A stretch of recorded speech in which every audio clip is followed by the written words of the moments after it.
I was blocked on every single platform. I hadn't seen her or our son in months. I was living in a vacuum, trying to fix everything. You have to ruin the story she's telling herself about you. And that comes purely through your action. Now she initiates doing things with me. She had reached out to me, said, I'm ready to talk. You just got to be coachable.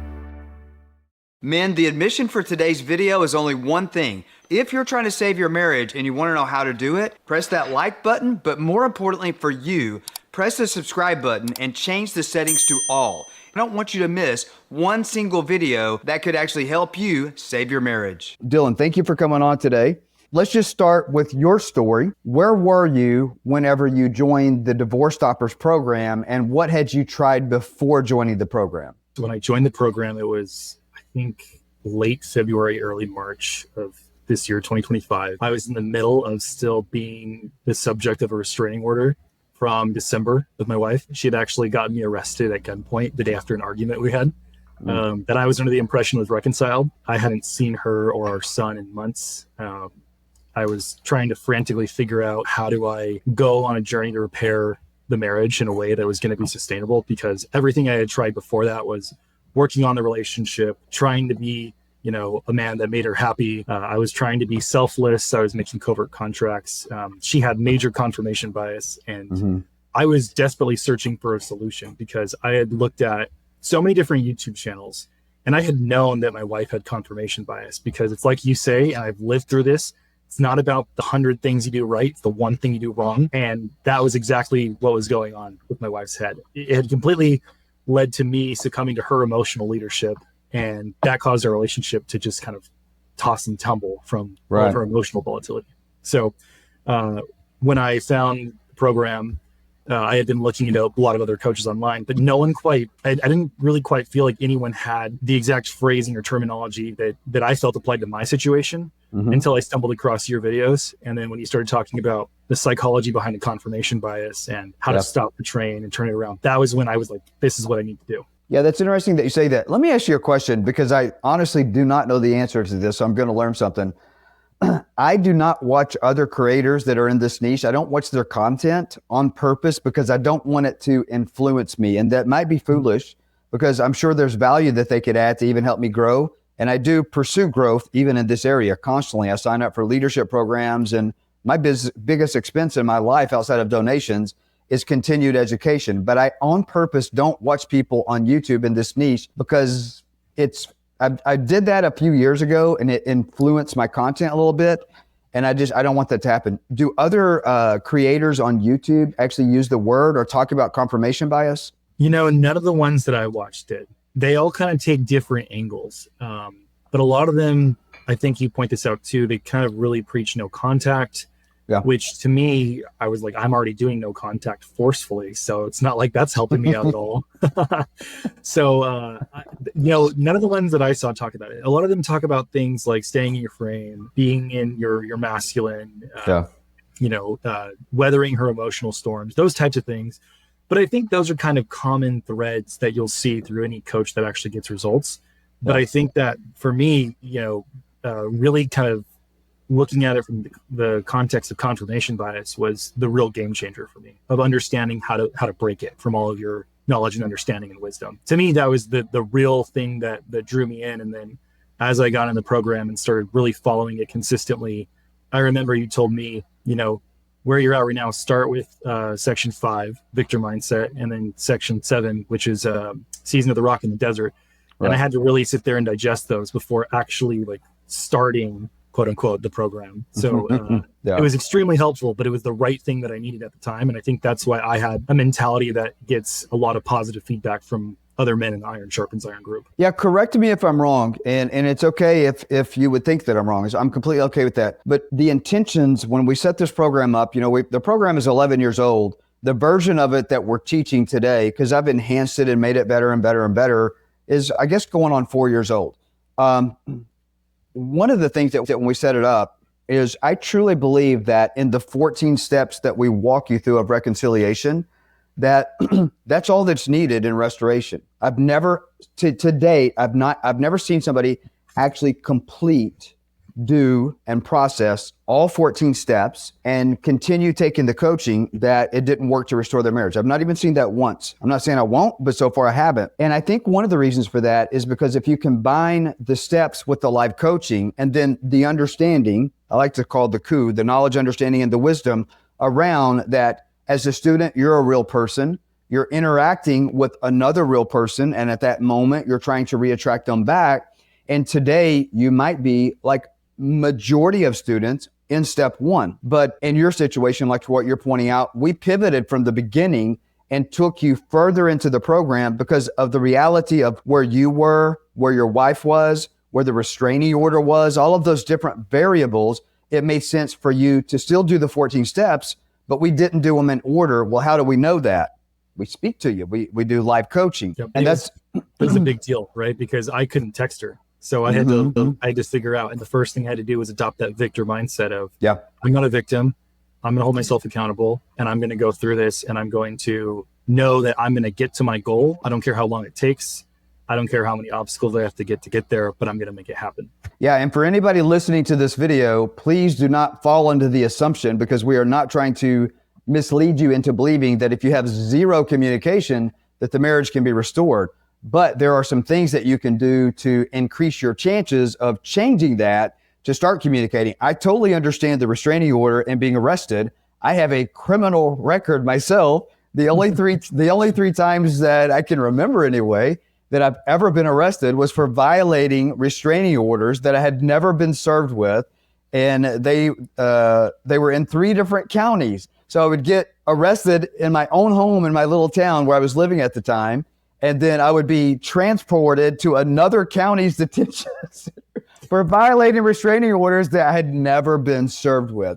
But that's interesting. So for anybody out there that maybe you don't have a lot of communication, we do have to change that, because I think what's radically different about what we're doing in the Divorce Hoppers program is that it incorporates communication. Number one, a lot of programs don't really touch on communication. It's everything else that you said. Being the best version of yourself, changing in your leadership, and all these different things, which it varies between 47 and 53% of the students on any given month that come into the Divorce Hoppers program literally come from other programs. Well, why is that? Because the feedback that we're getting from the students that come in is, it's making me feel good about myself. I'm no longer like depressed or sitting on the couch or feeling like I want to check out because I'm hopeless. But it's made my relationship worse. Well, why is that? Well, when you start becoming the better you and you leave her behind, number one, it's not fair. And of course, who wouldn't resent those changes? And so we think, well, if I become everything she wanted, then she'll like that. Yeah, that part of that may be true, but that's not enough. If you don't do it full circle and build intimacy and communication, you'll literally make things worse. Well, how do you do that? You got to understand what confirmation bias is. And then you have to understand, how do you dissolve confirmation bias? And equally importantly, how long does it take for it to become a biological change? Because confirmation bias has been activated to the point that you're facing a divorce or separation. It literally is biological. You changing yourself is not enough. You have to also change her. And that's what the goal of this program really, really focuses on first step. Now, there's side effects that carry into the rest of your life, right? And that wasn't necessarily the intentions when we started the program, but I'm very, very thankful for those side effects. Let me ask you this. We've heard a little bit about where you were. If you're okay sharing this, share a little bit about where she was whenever we met you. I mean, we kind of have an idea since there was a restraining order. Yeah. So in December was the last time that I saw her before April 14th. Our lease to our house that we were renting, we had a 4-bedroom house, about 2,500 square feet, nice backyard, just like the very picturesque American dream. Lease expired in February, right? And so she moved out. So then I didn't even know where she was living at the time. Hadn't seen my son in months. She was very upset, but I think one of the big things that you talk about that is really a common theme with a lot of the wives of the men in the program is that she's extremely avoidant. Extremely anxious, avoidant person. Right. So it was a matter of, to get her to engage with me, I just started doing things that would get her attention. And she didn't want anything to do with me. I was blocked on every single platform. Obviously there was no communication. And what I was doing was I was kind of living in a vacuum, thinking to myself, like, I'm going to be in the gym, I'm going to be reading books, I'm going to be working on my spice constantly, right? Mm-hmm. And that was critical because showing that off, I think, helped her to know that I was not just sitting there being resentful. I was out working on myself in a way that stirred emotions in her.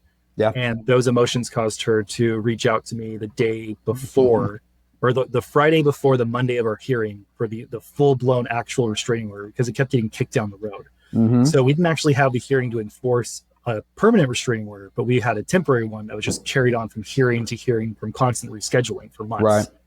So she had reached out to me the Friday before the Monday of our hearing, and she said, "I'm ready to talk. Our son got a haircut today."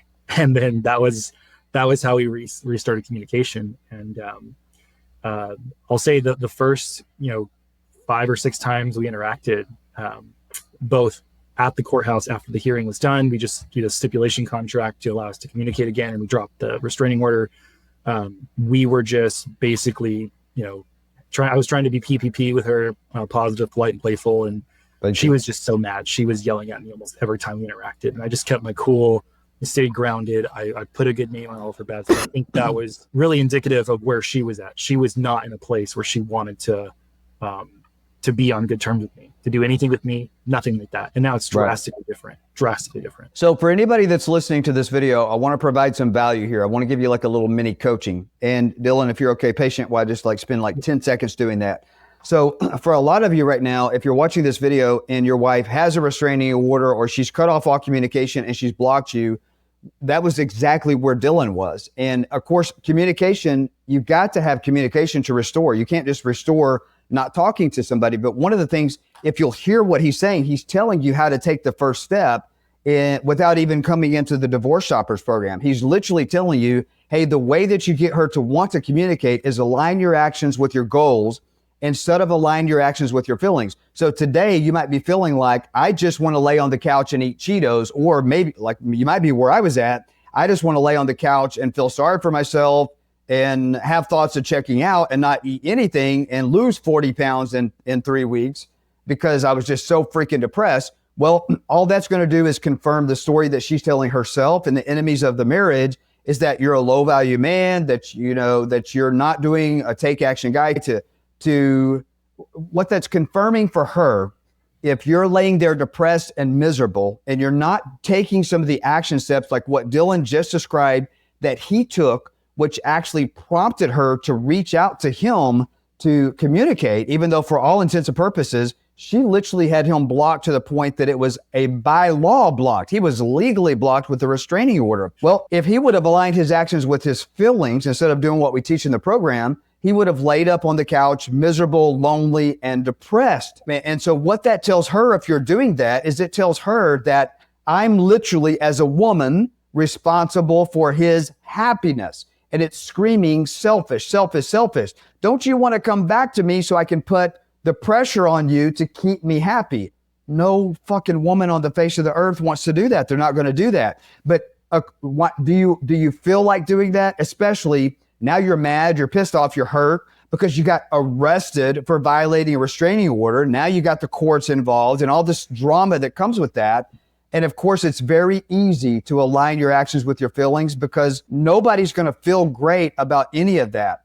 But if you don't start aligning your actions with your goals, nothing's going to change. If you stay in that delusional state of thinking, well, I'm going to be driving down the freeway and the magical unicorn's going to cross over in front of me. And when I hit it with my truck or my car, bam, I'm going to wake up the next day and the unicorn pixie dust has went all over me and I'll wake up and she's there. I mean, I literally was delusional and I wasn't having that exact thought, but looking back on my situation now, I literally just thought it's just going to fix itself. This is such a horrific hell that I'm living in that something has to get better. Listen, it will get worse if you don't position your leadership to put time on your side. So we just gave you a tidbit of something that you can actually do. Go live your life and get your happy back. Now, that's not enough to restore a marriage, but that is enough usually to get her to engage in communication. And if not, we have other things that you can try too. All right. So Dylan, question. So restoration is a series of pushes and pulls. Yes. Sometimes as we work to reattract a couple to change the man, to change the woman's opinion of the man. And ultimately, the goal is to change the woman's opinion of her own self, to lead herself back to where to thrive without needing you, without you needing her. Two independent people that are there for each other, that prefer each other, but there's no pressure on her and there's no pressure on you to keep each other happy. It's just two people. And today, I give you the right to be miserable because we're humans and I'm still happy on my own and it's not contingent on your happiness. And today, if I'm in a bad mood, I have the space to do that and it's freedom.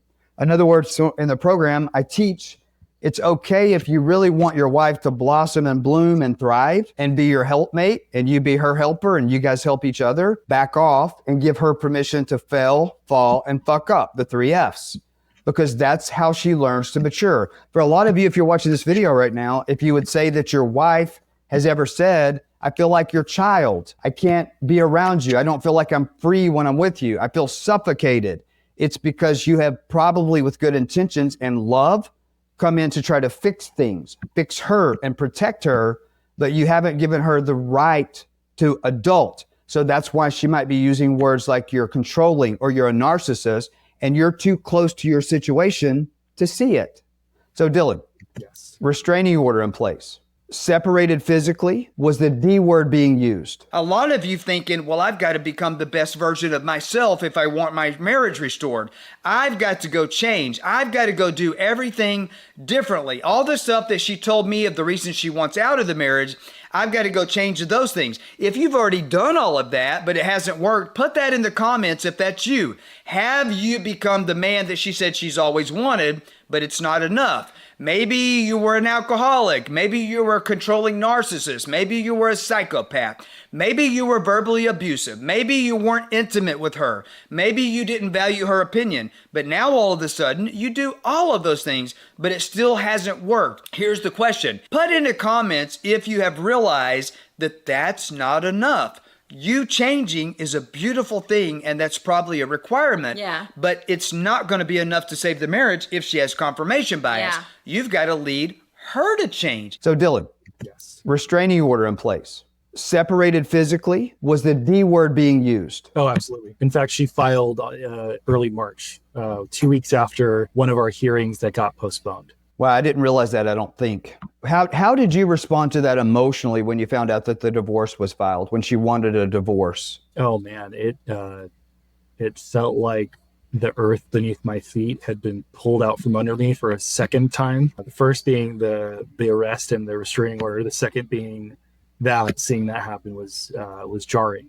And if you look at the way we interact now, you'd think that there's no way you're getting divorced, right? It's just completely Right. different, even though we don't live together right now. But it was absolutely like, it's not like you're exaggerating when you say that. You feel as if you're just going to wake up from this hell and you're going to wake up in your bed before any of this happened and your wife's going to be sitting there and you're like, oh, thank God it was just a nightmare. It's like, no, you can't live like that, even though your brain wants to tell you to think like that. And it does. Your brain literally will tell you that in your subconscious because it's a defense and protection mechanism to protect your sanity because it keeps you from slipping literally into PTSD. It literally does. It literally does that. Mine did it. It sounds like yours did it. And it's very normal for probably a lot of men that's going to be watching this video that can relate to that. Let me ask you this. Before you came into the Divorce Stoppers program, I know you said you were like every resource at your fingertips that you could find on Google and on YouTube.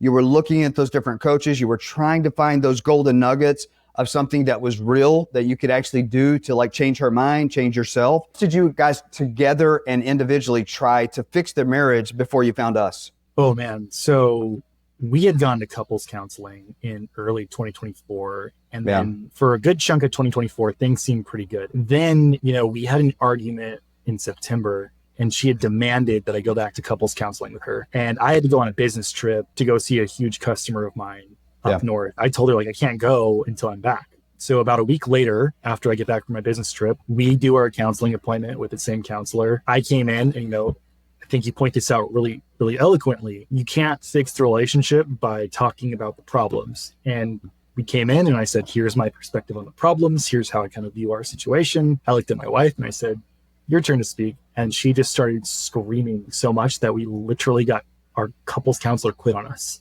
Yeah. So at that point, oh my gosh, how in the world are we going to reconcile these problems and fix the marriage that she won't even talk to the couples counselor in a way that keeps him as our counselor? How can we fix our problems if she don't want to talk about the problems? I got it.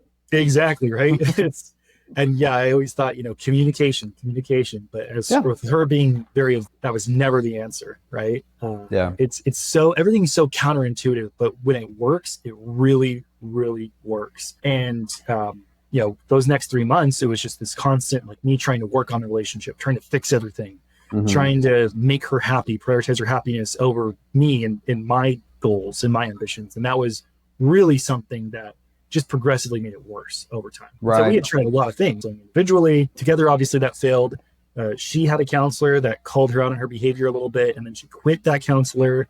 So then I thought, you won't see your counselor, you won't see a couples counselor because you got them to quit. Like, what am I supposed to do? I felt like every conventional channel was completely exhausted.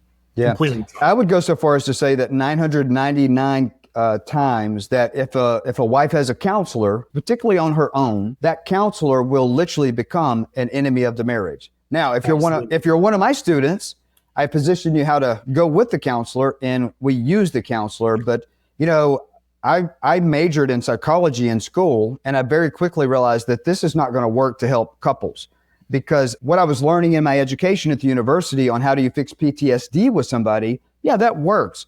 But what I was learning in school, how do you help a couple that's having relationship or marital issues? It's exactly the opposite of what works. And so it is the reason, if you look at the statistics around does couples counseling work, you can almost guarantee statistically, there's almost an 80% chance if you as a couple walk in that door to visit a counselor, that their goal is to help you have an amicable divorce, because it is not normal for a marriage to be restored. And they know it. I mean, if they're a brand new counselor fresh out of college, they haven't experienced enough clients yet to realize that the training that they've got on the way that and here's something else. A lot of times, I recently met a handful of counselors at a convention that I went to. And one of the things that they all told me is, we know it doesn't work, but because we take insurance, if we do what we know is work, it would be considered malpractice, because it's outlined our training and our education, and our malpractice insurance would not allow us to do it. And I'm just like, wow. And yet, I don't know if you know this, you might've heard me talk about this in some of my videos or even inside the program. Several years ago, I was diagnosed with stage 4 throat cancer. I had three specialists want to put me on hospice. They all wanted to remove my tongue and put me on a feeding tube. I spoke to one of those specialists with some clinical trials that I had found. He literally closed the door, because the door to the office was open and we were close to the administrator's office. And he looked me in the eye and whispered, he said, I can't tell you this. He said, but we have to go by our standards of protocol or we'll get in trouble. He said, what you're showing me will be the future of cancer treatment. But here, because it's not been approved for our particular office, we'll get in trouble for doing it. And he looked at me in the eye again and said, run. And I was there for a feeding tube that day. And I'm like, to prep me to die. I'm not even joking. So the same principle. And so that's one of the things that a lot of times, that you think when you go to somebody for help that they're going to do what's in your best interest. Sometimes they might even see what's in your best interest and they have a heart to do what's in your best interest, but their hands are literally tied. My life was on the line. And the doctors they would have got sued potentially for malpractice if they would have told me the truth. Even people with good hearts and good intentions may not be allowed even legally to have your best interest at heart if your goal is marriage restoration. So your wife was in a place of divorce. So let's fast forward to this. She's in counseling. You tried couples counseling. What made you actually decide to join the Divorce Stoppers program after you booked a call with us and we extended the opportunity? Because we do screen. Not everybody can just come in. There's not a link where you can register for this. We want to know, like I say in every one of my videos, you just got to be coachable, because I don't want some asshole inside the program that's not going to have results. 90% of the men that we bring into the program, they're assholes when we meet them. I was an asshole as the first student in the program, but you got to be coachable. So it's okay if you're an asshole. But the question was, clearly we saw that you were coachable. What made you seek us out and decide, wow, this program is exactly what I need, even in light of my situation, that I think that this actually can help me turn my marriage around. Yeah, it was like I said, I had not reached out, but I had looked at a bunch of different creators and seen what their approaches were. And I just didn't feel like any of them really quite had the confidence in like their approach. Like I would see like little things that I thought made sense. I was trying to stitch together these tidbits, and I would try to go through the entire library of videos. I did the same thing with you. I think I watched all your videos at least once or twice. Wow. Before I had looked at Cole. I remember I was driving back home one night, and I got home and I got in my driveway. I remember I was like, I'm just going to go on Denver's website and I'm just going to book a call. And I remember I went to the chat box and then you started talking to me on the chat. And I was like, hey, I have a restraining order, this and that. And you're like, oh, this reminds me of me. I had restraining orders too. And I was like, thank God someone's going to get it, because a lot of the dating coaches or get your ex back coaches or whatever, those types of guys, they coach with this aspect of you're just going to do these manipulative behaviors to get your relationship back. And I was like, no, I don't need that, because I need to get my relationship back and build it back stronger than before. Otherwise, we're just going to repeat this cycle again. So it was one, the fact that, you took this scientific / biblical approach of, let's break the confirmation bias. Let's use all this knowledge and understanding and wisdom to transform you and have you go in a direction where you stop the train, right? And the wife gets back into her feminine and starts following your leadership. And I'm seeing that almost every day now. It's really on the right trajectory. Aside from that too, just the fact that a lot of these other coaches, they're like, oh, you had a restraining order, there's no way I can help you then, right? Sure. And so, seeing that and hearing about some other men in the program who've also had orders of protection or restraining orders against them, and they're also on the path to restoring their marriage, it was something that I was like, okay, this is the only program that I've seen where there is not this like throw in the towel when the law is involved or something. And so that was to me a huge like bolster of confidence. And then, once I actually got out of the YouTube channels and into the actual content of the program, seeing what was happening in the Iron Sharpens Iron group, that was when I realized like there is some serious truth to this. And having implemented it myself over the last barely more than 2 months, some of my friends are just completely in disbelief at how things have turned around. They are just shocked. It's not normal. Like they probably in their entire lifetimes have never seen it happen because it's so rare what we do. Exactly. It's utterly rare. And I think a lot of men get in these situations when they don't have the knowledge, understanding, and wisdom of how to reverse the train. When a woman has severe confirmation bias, they'll say things like, you never loved me, or you were always XYZ, whatever the negative personality trait is, right? Yeah. And it seems like you kind of go crazy as a man because we operate out of logic and the reality that's in front of our eyes. We're very fixing oriented creatures. But when the woman does that, it almost feels like she's not just saying something in the present, but she's rewriting your past. And that makes us go insane because we're very logical, right? So it's learning how to not look back, how to move forward towards your goal, knowing that you're going to get there no matter how long it takes you, because you're aligning your actions to your goal, not your feelings. And that to me was one of the absolute biggest things that I realized was retroactively how much my feelings were steering all of my actions. Sure. And just constantly. And so that was one of the biggest immediate shifts that really helped me to turn the train around quickly. Yeah. And I think that's a common thread with everybody, even if they're maybe they're only 10% in a negative relationship. Maybe they're just having relationship problems and it's just rocky and the wife maybe doesn't have confirmation bias. For anybody that has confirmation bias watching YouTube, by the way, will never restore your marriage. You'll run out of time before it ends if you wait, because this is information on YouTube. To get rid of confirmation bias, you literally have to have as a requirement. Transformation takes a guided step-by-step framework that you have to follow. And sometimes you have to pivot the steps and you have to do it consistently for the amount of time that it takes through neural plasticity of her thinking different thoughts to biologically change to the point that we could see a different image on a brain scan with both of you as you make the transformation. Did you notice a shift in how she responded to you when you pivoted back to step 1.1 and 1.2, where we're teaching the communication, and describe your mindset around that when you were seeing it work or not work? Yeah, no, absolutely. I think one of the very first times that I saw a huge win with the 1.1, 1.2, the texting communications, was she had been texting me out of the blue one day. I think it was after a drop off with our son. And she had told me she was going to cancel truck insurance. And I started reflexively, because this was one of our first communications back, trying to be like, well, you can't really do that and this and that. And then I caught myself and I stopped after a couple exchanges. And then I basically just came out and said, hey, you know what? I hear you. You're right. The last couple months must have been so hard on you. And she immediately turned around and said, you know what? No big deal. I'll keep you on it as long as possible, or just let me know when it works for you. It's clearly been harder on you the last couple months. And I just saw this.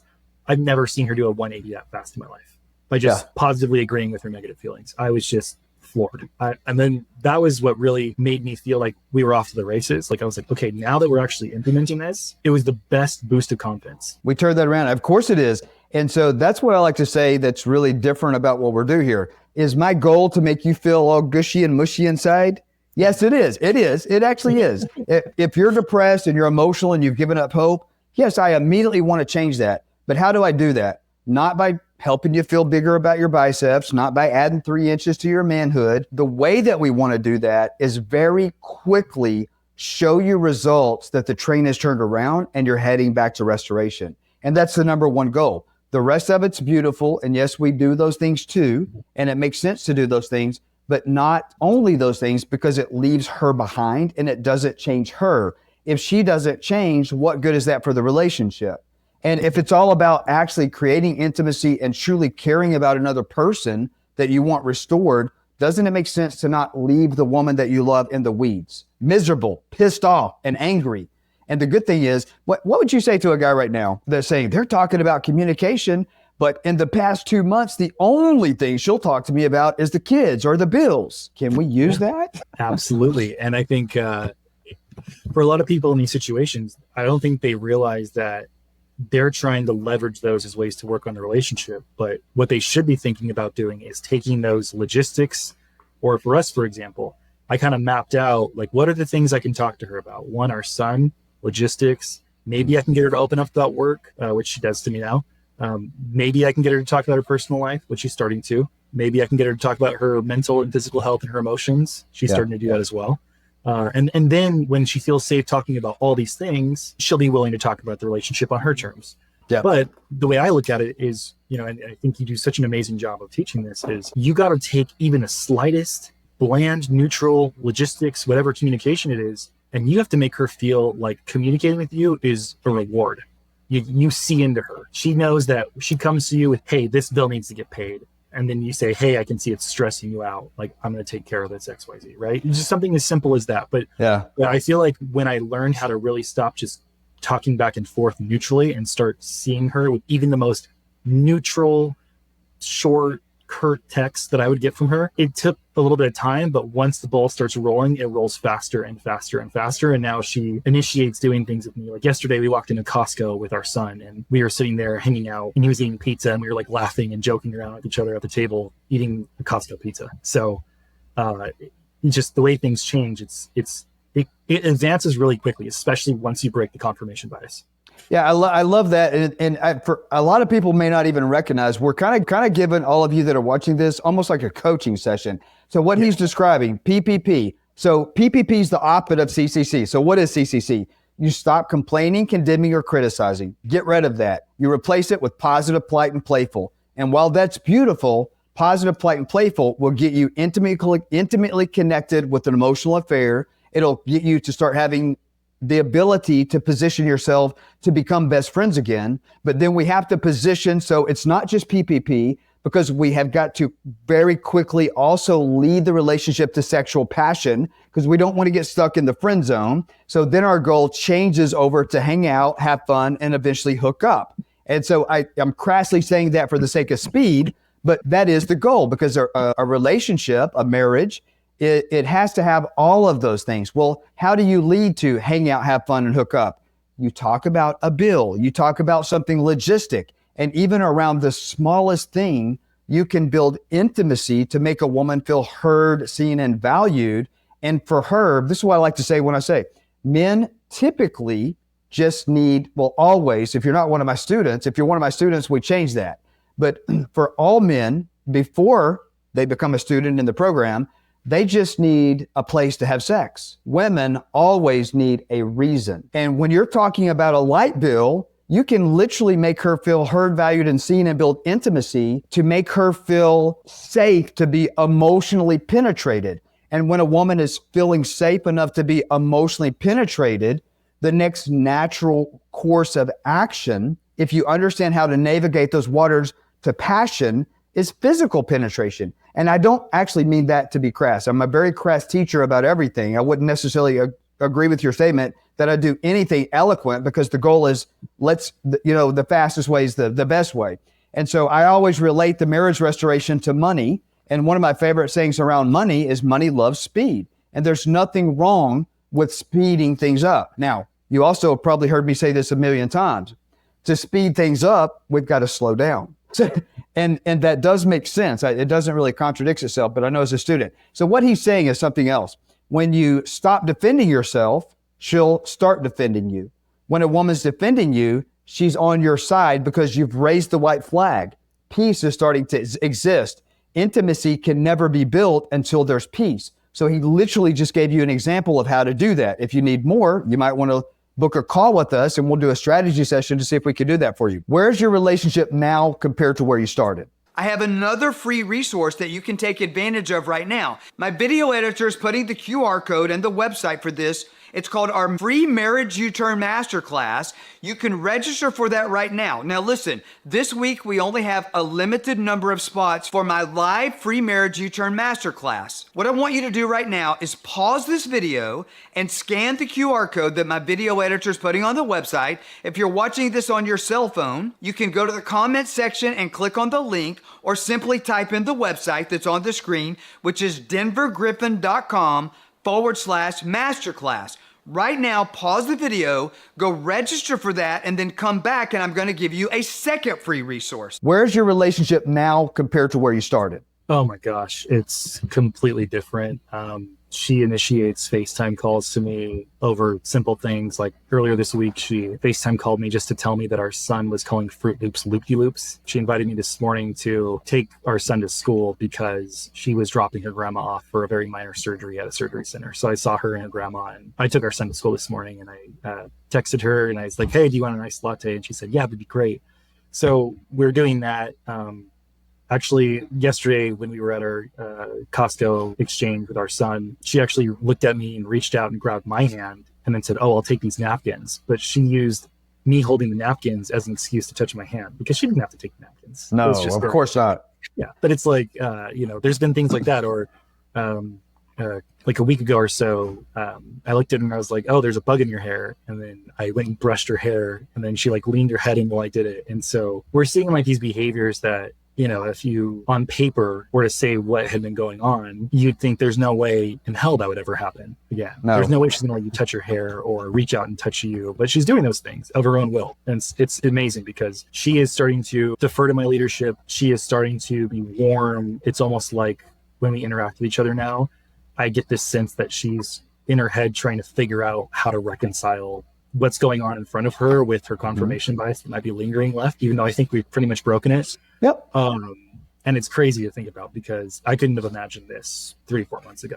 Like, there's no way. From what you're describing 3 or 4 months ago, she literally didn't trust you. But one of the things that you hear me say is it's not up to her if she trusts you. That's up to you. But I just show you how to get that back. So true or false? I've never met her.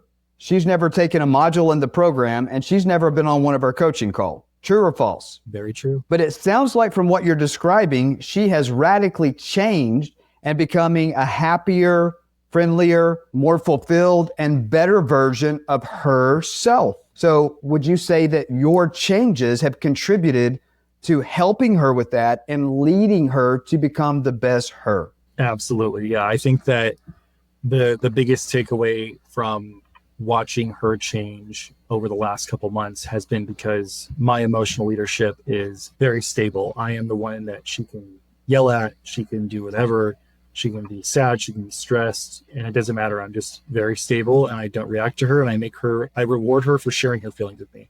Whenever she shares her feelings with me, I say, hey, thanks for feeling safe enough to share your feelings with me. And I agree with them, all these feelings. And a lot of people, they think, as they see this process going on of, oh, she's yelling at you or this or that, it's like, well, you're just being a doormat. And I say, no, I'm not a doormat. I'm demonstrating emotional leadership. And I reframe it to them and explain it to them that I'm being like that to show her that's how we need to be. That we need to be PPP with each other, that we need to be acknowledging each other's feelings in a way that is caring and intimate, right? And when people look at it like that, I tell them, like, if you have a kid who's on the floor rolling around screaming, you don't follow their lead, right? You demonstrate, you model the right behavior. And then everyone clicks when I explain it like that. And I also let me tell you another way that you can describe that. What you're actually doing is you're evolving into becoming a 1% of a 1% man that's walking in the most beautiful and manly type of masculinity. And I could sum that up a different way. You have become the 20-pound bottle of Valium that no matter what button she pushes, it's not phasing you. And so let me say that a third way. You have developed the ability to align your actions with your goals instead of your feelings. So when she starts, what my wife would say, even if she's having a bitch fit, right? I will step back and calm down, realize I'm an adult, I'm a man, I'm not a 3-year-old, like what you just said. So calm down, grow up, and just get closer, even and especially when she doesn't deserve it. Yep. And that gives her the freedom to grow, and it literally will cause her to see herself in my eyes and start becoming more adult like herself in communication. Would you agree with that? Absolutely. Yeah. And I will say that I think with my wife in particular, and I'm sure this is a common thread with a lot of other ones, the emotional immaturity that comes from a woman flipping into a masculine polarity is it's very jarring to deal with, but I feel like they're not meant to be in that frame. They're really not. They need to be led emotionally by a stable, grounded man who has his direction and his goals in mind. And, once you kind of lock that dynamic in the right way, I completely feel it changing. And when I was served divorce papers by her in early May, I texted her afterwards, and my text was one line. And I just said, you're going to feel really silly when we're sitting on a beach in Hawaii in August. And that's what I said to her. And I put a smiley face. And I thought that was the most PPP response possible. And at this point in time, I'm very convinced that I could probably get her to Hawaii in August. I believe that, and I'll tell you something. That night, you did what I like to call, you made money while you were sleeping, because I'm sure she was replaying that comment over and over, because who doesn't want that? And what's crazy is you're making her believe that she can have the life that she's supposed to have within your garden, that maybe that grass that was greener on the other side just a few short months ago, maybe it's greener on this side. What if, right? How has your role in your leadership evolved as a father? Oh my gosh. Well, that's a critical junction in our relationship, because with her confirmation bias, it was like if I tried to even use just a stern tone of voice with my son, she would lose it, right? And now I give our son space when he has his little tantrums. I'm very PPP with him. I redirect him playfully. Once I apply that, I feel like I'm modeling a much more masculine centered role for my son. How does that make you feel as a man? Oh, so much better. So much better. I don't feel like I'm sitting there thinking to myself, like, I'm going to get irritated if he does X, Y, Z. It's more of like, okay, how do I be PPP with this? How do I show him that, it's okay to put a good name on negative feelings and to be grounded and stable and to, lead in your masculine frame. And he really is starting to slowly observe this. And it's really starting to take hold when he's with me. And even earlier this week, when my wife had FaceTimed me over the Fruit Loops thing, she took one of his Fruit Loops and he started having a meltdown. And I said, hey, instead of saying, mommy's mean, she took my Fruit Loop, why don't you say, hey, I'm a really good sharer for sharing my Fruit Loops with mommy. And my wife turned the phone and looked into the FaceTime to me, and she said, I really like that. And she's like, praised my parenting. Whereas before, anything I did was wrong, or no matter what it was with our son. So it was a huge win, where it's like that I'm getting praised and complimented by her for my parenting skills because I'm being PPP. Yeah, well, not only that, I would go so far as to say that you're building intimacy with your son, and you're teaching him how to be a husband. You're teaching him how to be the right kind of man to succeed on another level in society, to not believe the lies that we've been told since birth, and to also lead a woman into blossoming within a relationship. It's very rare and almost unheard of that a man knows how to do that. Last question. That man that's sitting out there today, your restraining order, she's blocked him. They're only talking about the kids. They're only talking about the bills. She's filed for divorce. She's telling all of the enemies of the marriage, her sister, her emotional affair partner, her physical affair partner, her mama, and her hairdresser, that you're a controlling narcissistic pig. What would you say to that guy that his wife is maybe even divorced him, but she's not remarried, but she might even have a boyfriend, but he just knows that the marriage could be reconciled, but he's tried everything, counseling, he's tried no contacts, he's tried other programs, nothing has worked. What would you tell that guy today that is feeling hopeless, that's on the couch, that's lost 40 pounds, and he doesn't know what else to do? What would you tell that guy and why? Man, I would say, one, you have to believe you can make it happen, and you have to start walking towards it no matter how hard it seems. For me, it seemed like I was like, what the hell is about to happen in my life? And now I'm confident that the vision has changed. And two, you have to ruin the story she's telling herself about you. And that comes purely through your actions, right? No one decides what you do except for you. The more you ruin her story about you, the better off you're going to be in advancing your goal. Three, I'd say, don't worry about the affair partners, the paper process, all of that, because ultimately your wife's emotions are going to be influenced by her interactions with you above all else, right? Mm-hmm. If you have great interactions with her 100 times out of 100 times, she's not going to have a reason to be mad at you or want a divorce. Even around logistical stuff, if she don't want to talk about the relationship? Absolutely, right? It's easy once you get the hang of it. It's a small tweak, but once you get it, it starts paying dividends and you just start stacking wins over and over and over again. I'd also tell people, look at the wins that you have every day in your relationship, even for yourself. Hey, did I work on my spikes today? Did I get up early and go to the gym? Did I do something that other people don't want to do? Did I take care of myself in a way that most men don't? Mm-hmm. Did I make a random person smile today? Those are the things that I reward myself for when I do. And that's starting to carry over into the relationship. And my wife is feeling it. She's laughing, smiling with me, inviting me to do things now, spending more time with me. She gets dressed up whenever she sees me at our exchanges now. Even on a Wednesday night, she's like dressed up in a skirt and a blouse and has her makeup done. I'm like, you just came from work, like, and she's a nurse, so she's in scrubs all the time. So, right. You can change everything, but it's entirely up to you. Don't believe the BS that other people tell you, like your friends or, those other people, because they're all acting out of their feelings and they don't know how to restore a relationship that's in that situation. And my friends look at me and they're just like, what the hell? How are you doing this? How are you doing it? Because it's not normal. And maybe even a lot of cases, they've been through a failed relationship and they tried at all costs to fix it, but they didn't try the way that we do it here, which is we don't try. We actually just do it. And so they saw it fail. So they're telling you there's no hope. And so I think one of the reasons I attract a different audience from some people is because I'm not everybody's cup of tea. And I on purpose try to make sure I show that on these YouTube videos because I don't want to even get somebody on a phone call that I'm not their cup of tea. But the difference is I was in a failed relationship. My wife wanted a divorce. She filed for a divorce. I wanted to save it. And so that's how I understood it. This is what I like to say. God doesn't necessarily always call the qualified like a counselor, but maybe sometimes he qualifies the called. And so my qualification comes from my own life experiences. Of course, I've studied this, for decades in psychology. And so we incorporate all of those things into it. And there is a biblical element because of my beliefs there, but I don't think you've probably ever even heard me teach anything from that perspective unless I can back it up with data that says, I don't care what your faith is. If you'll incorporate this, here's the numbers that this works. And then you see that manifested maybe in your own life, but also students that honestly, I know that you've seen some of the other brothers in the Iron Sharp Design group that were in worse situations than what you were in. And yours was pretty dire. So, listen, it's really, really a beautiful thing to hear about the changes that's happened in your relationship. I'm ecstatically excited for you.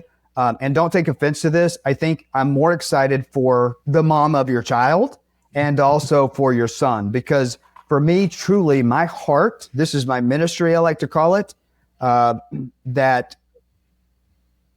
I love helping women and children. And the way that I do that is through the men in their life transforming their leadership to build legacy, because that changes generations to come because it affects so many people. And so this is what I would tell you in closing, Dylan, give yourself a big pat on the back because you literally have successfully started the transformation process of what lives are going to look like for at least one more generation to come, because you have a child, because you have a son. And that's a very, very, very commendable and beautiful thing, brother. Anything else you want to add before I let you go? No, I think that's it. I would just say, don't defer your hope, right? Walk towards your objective. I'm a big fan of the program. Obviously, I've seen tons of wins. I've seen a lot of other men get a lot of wins. I truly think that it is a transformation process. And if you're willing to undergo it, you can really accomplish almost anything. And I've seen dividends across my entire life with all kinds of different relationships, not just my wife. So it's really a huge splash. I'm glad you brought that up. I guess in closing, I want to add a comment to that. If you're a man and you're watching this video right now, if you've watched enough of this content to know that your wife or your girlfriend or the mother of your child does have confirmation bias, put time on your side. You're not ever going to turn that train around and save the relationship before it's game over. If confirmation bias exists, you have to have transformation. You have to have a framework that teaches you, how do I understand what it is, but more importantly, how do I dissolve it, and what's the timing and the approach to take? Because just watching YouTube videos, maybe for 6 months, if that's where you're at and things are progressively getting worse, please step back and look at your situation and see, am I heading to game over and I'm letting it happen because I'm not willing to book that phone call to see, is there a different way? Could this result be for me too? Can I relate to this story of this circumstance? If so, there might be some wisdom, at least jumping on a call and let us talk to you to see if it might make sense for you. What I'd like you to do right now is, my video editor is putting the website and the QR code. Either scan the QR code if you're watching this on a laptop or another device besides your phone. If you're watching this on a mobile device, go to this link, which is also in the description of the video, denvergriffin.com/masterclass. This week, I'm doing the free Marriage U-Turn Masterclass, which is going to help you start taking the initial steps of reversing those 4 things and understanding how do you actually dissolve confirmation bias. We have limited space available this week. Pause the video right now because I still have some more goodies here. Pause the video, register your seat for the free Marriage U-Turn Masterclass.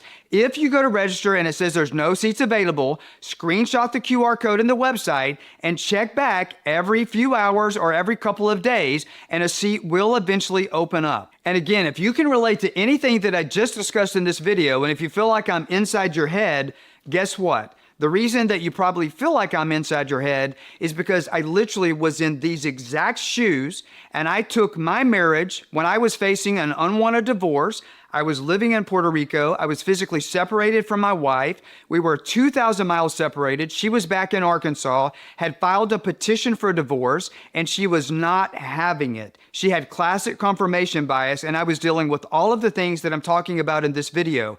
I figured out how to restore my marriage, and I'm going to start the process of teaching you how to do that yourself in the free Marriage U-Turn Masterclass that you just registered for. Something else that you can do right away if you haven't already done so, train the algorithm that this video is helpful to you by not just pressing the like button, but also subscribe to the channel and hit the bell button and change the settings to all, so as I'm posting new videos, particularly for subscribers only, that you'll be notified of that in real time. And if you are on the brink of divorce, my video editor is putting up right now this video, Save Your Marriage If You're on the Brink of Divorce. Click this video right now and watch it if you've already registered for the free Marriage U-Turn Masterclass. I'll see you guys on the inside.